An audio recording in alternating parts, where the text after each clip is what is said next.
Hey guys, I'm Jim Purebolt. I'm going to be talking to you today about recreation at the Dash Camp coming up for 2014. Kyle's got me in charge of recreation, and we had a great time last year with some cool games. I think the kids enjoyed themselves. But I'll be working with Jason Ostrander this year, and together between all of us, and with some of your help as well, we're going to pull off some really cool rec stuff. I got to believe that we're going to have a lot of fun again this year too. So Kyle asked me to talk to you a little bit about today, about the rec and why we do what we do, first off. And I believe our main emphasis is on team building. We want to make sure that these kids realize that we're not here to run through life all by ourselves. We need to learn to rely on others. And some of the activities we've got really emphasize that. This culture just blasts them so much with worry about yourself, worry about your stuff, worry about more money, things like that. And it's all about me.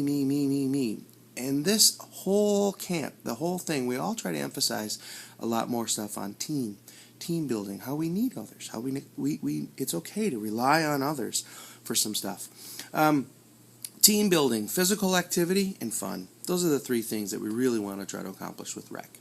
Now, how we do that is with games and activities. We've got a bunch of different games of activities, and three things are what we're trying to emphasize. There's usually the physical type, there's the strong, the athletic type of events, and that's cool, but then we've also got intellectual ones where it requires a lot more thought. And then we've got the third type is strategy, where you really got to emphasize the team, and there's a different type of thought to it, not just the high level intellect type thought, and not the physical, strong, and athletic skill type. The strategy, it kind of goes around with a bunch of different things. So how are we going to do this at Dash Camp? We're going to divide into teams, and it's going to be color teams. Now, Kyle is going to divide the teams if he hasn't already. He's going to try to set it up with 3 teams, and each team is going to be as equal as possible, equal being equal athletically, equal intellectually, and strategy-wise. We're going to try to divide up into 3 teams. Now, the colors I've been told we're going to have are going to be a black color, a purple color, and a white color team. Those are the 3 different color teams we're going to run. And we are going to have adults attached to each team, but I'll get back to that in just a minute. Let me explain some other stuff first. So the campers, the kids, will all have one of those 3 colors. They'll be on one of those 3 teams.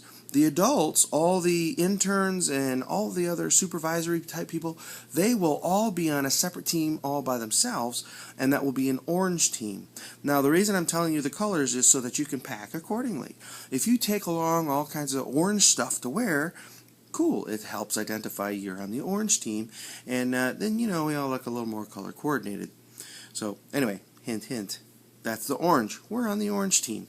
Now, the other colors, I'm not sure if we're going to announce those previous or before, but here's what usually happens. When we get off the bus, the first thing we're going to do is hand out the bandanas. Each camper will get a bandana that will identify their color of the team they're on.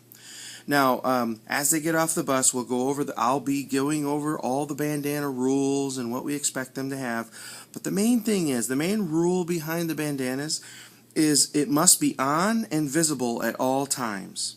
It must be on and visible at all times, meaning it has to be on your person somewhere, and it has to be visible. It has to be showing so that other people can see what color you're on, what color team you're on. Now, that goes from the second they get their bandana till they go in the cabins at night. When they go in the cabins at night, the last, all the events are over, the small groups, all that stuff's over and everything.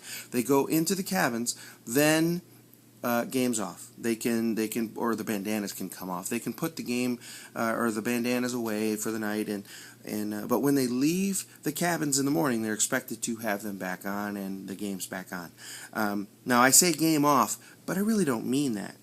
Because let me tell you about the game a little bit, okay? We're going to be, with all the bandanas, points can be awarded or taken away if you're without your bandana. Now, let me tell you about the competition part of it. I'm going to use 5 people that I'll identify once we get to camp to really help nail down exactly what we're looking for during the events. But all of the orange team, that's all of you guys, can all help us out. by watching what's going on. What we're trying to teach with this is it's not just during the rec events that you can earn team points or lose team points. Okay, it's the whole time. Just kind of like how Christ taught us that we're not just living a certain way during certain periods of the week. We're not just doing stuff for show. We're doing it all week long. Our lives should reflect how we are at all times, how we treat others, everything else. And along those lines, let me just tell you, the three main things we're looking for or emphasizing with recreation is attitude, participation, and then of course we've got the event results, win or loss, that type of thing. But main emphasis here is attitude. All right, now I've thrown in participation as well because we want everyone to participate. And if you've got 2 or 3 people that are just like, no, this is not cool, I'm not participating, they're going to lose points for the team. So we're trying to encourage everyone to participate. We've come up with some really cool games so that everybody can be involved. And then, like I said, the event results, that's kind of self-explanatory. Win or lose, there's certain points awarded for who got first, second, and third, and so on. But there's many more points to be won in attitude than there is in the event results. So attitude, it's ongoing. It's all day. It's all night long. And I need you guys, Orange Team, to really watch the kids. And tell me, when you see somebody, for instance, holding the door open for another group or another adult or somebody else and saying, hey, good, hey, thank you. Or someone being courteous, someone picking up trash, somebody putting away somebody else's dishes that wasn't asked to or something, tell me about those so we can add bonus points. And if you see someone that's not behaving or demonstrating good attitude, you can tell me that as well, but I'm really looking to accentuate the positives. I really want to praise the positives and bring that out, rather than always harping on the negatives all the time. Yeah, we got to correct, but I definitely want to emphasize the positives. Now, let's see. I didn't get back to the adults that are going to be attached to the teams. We're going to have 2 adults or supervisors kind of thing attached to each color team for the campers, for attendance purposes, where Kyle can look at the leaders or the adults that are attached to each group and say, for instance, hey, is Black up? Is Black here? So then there's going to be a guy and a girl attached to each color group, and then the guy will look at the black bandana team, and he'll look for the guys and he'll count and make sure he's got them all here, and then the girl will look at the girls team and make sure they are all here, and then they can go together and say, yep, Kyle Black's here. It's for attendance purposes. Now, there can be some consulting if you want, but what I'm really looking for is for the people that are attached to the team not to be part of the team for the competitions. If they ask you, hey, how do you think we should do that? Yeah, sure, go ahead, add some consultation type stuff. But you know what I found works best is sit back and let the teams run themselves. You'd be surprised what kind of leadership things, what leadership opportunities arise, and then what leaders arise out of the group. You'd be surprised. It's not always the people you think. And that's kind of what we pick certain activities to try to get that as well. So expectations of you guys during the events and before the events. Before the events, Jason and I are probably going to be setting up a lot of stuff. There's a certain amount of prep time, and Kyle and I have talked about the schedule and everything, trying to get that lined up.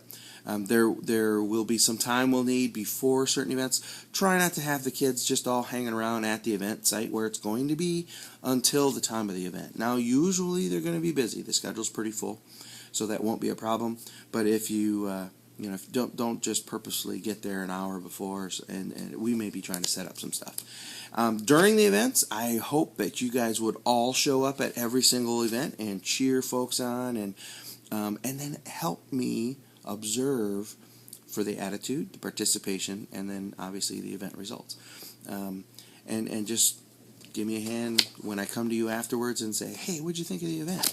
Who do you think had the best attitude and why? and then you give me some points, and we'll work out I run a whole spreadsheet during the entire camp and keep all the points and the tallies, and we announce them every morning so the kids can kind of get riled up, and maybe even we'll announce them halfway through the day or just before another event, something like that. So the kids are always aware that it's an ongoing thing. It's not just I've got to be good during this time. No, it's got to be, hey, let's be good the whole time. The whole time. That's what God wants. So I hope that shed a little light on the rec. I didn't tell you about any of the events purposely, so you'll find out when you get there what we're going to do. But trust me, we're going to have a lot of fun. Thanks, guys. Appreciate it.